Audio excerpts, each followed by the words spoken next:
Here's how to request a refund from YouTube TV. First, you want to open up your web browser, then go to tv.youtube.com. Once you get here, you want to click on this question mark icon. Now click on Get Support for YouTube TV. Here you want to click on the Contact Us option. Now on the next page, you want to fill up these details. First, you want to select what you need help with, select YouTube TV. Now here you want to describe that you want a refund. Then click on Next. Now select Request Refund and click on Next.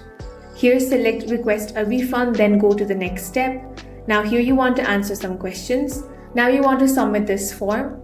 You can also call the customer support or chat with them. If you have selected chat, you simply want to wait for the agent. Once the agent arrives, you simply want to explain your issue. Then the customer support will help you to get your refund. That's all for this video. If you found it useful, make sure to hit the like button and subscribe for more videos like this.